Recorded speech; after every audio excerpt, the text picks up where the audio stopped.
ये कलयुग है। इस युग में लोग सोचते ज्यादा है और करते बहुत कम है। कलयुग का मनुष्य स्वभाव से आलसी और सिर्फ व्यर्थ की बातें सोचता रहता है। जिसे करना होता है वो ज्यादा सोचता नहीं है, वो उस कार्य को कर लेता है। पर आप अपने आसपास की दुनिया पर नजर डाल के देखो, आपको अधिकतर लोग न करने वाले ही ज्यादा मिलेंगे। आपको अधिकतर लोग वही मिलेंगे जो या तो व्यर्थ की चिंता करेंगे, या तो सिर्फ आलस करेंगे, या सिर्फ बहाने ही देते रहेंगे कि इस वजह से मैं जिंदगी में आगे नहीं बढ़ पा रहा, कि इस कारण से मेरी जिंदगी अच्छी नहीं हो पा रही है। अगर मनुष्य सोचने के बजाय करना शुरू कर दे तो उसकी जिंदगी में कोई भी दुख, कोई भी समस्या ज्यादा देर तक टिक नहीं सकती है। आपके पास दो रास्ते हैं, या तो अगर आपके जीवन में कोई समस्या है तो उसके समाधान में लग जाओ, उसके सल्यूशन में लग जाओ, और अगर आपको भविष्य में आने वाले किसी समस्या का डर है तो उसकी चिंता तो आप छोड़ ही दो, क्योंकि जीवन वैसे कभी नहीं चलने वाला जैसा आपसे सोचते हो। जीवन की एक अलग ही गति है। आप अगर कभी गौर करोगे तो आपको यह समझ आ जाएगा कि आप जिंदगी में जिन बातों को लेकर चिंता करते हैं उनका कोई मतलब ही नहीं था। आपको लगेगा कि आप व्यर्थ की चिंता करते थे और जिंदगी ने कुछ और ही दिखा दिया। किसी नगर में एक बहुत धनी व्यक्ति रहता था। उसके पास इतना पैसा था जिसका हिसाब ही नहीं था।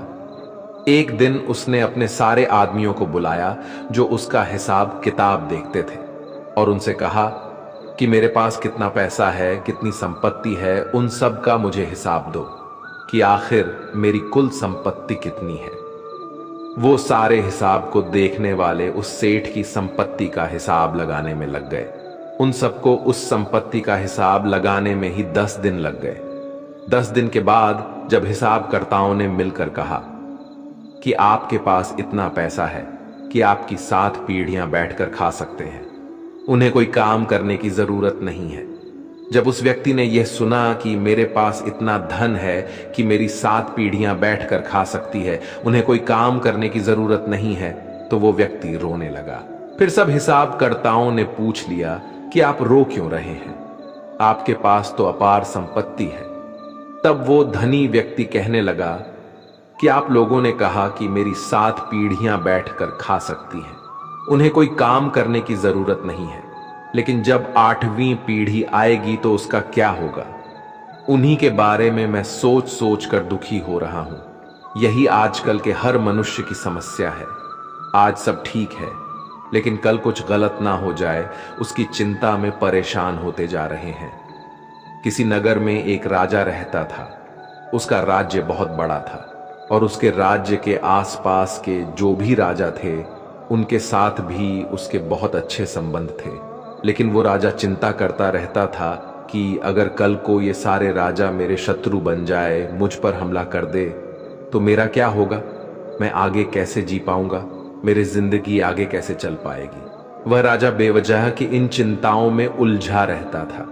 एक दिन वह अपने गुरुवर के पास गया और गुरुवर को जाके उसने बताया कि मुझे बहुत चिंता होती है कि ये जितने भी राजा मेरे राज्य के आसपास रहते हैं, कल को अगर ये मेरे शत्रु हो गए और मुझ पर इन्होंने हमला कर दिया तो मैं कहां जाऊंगा?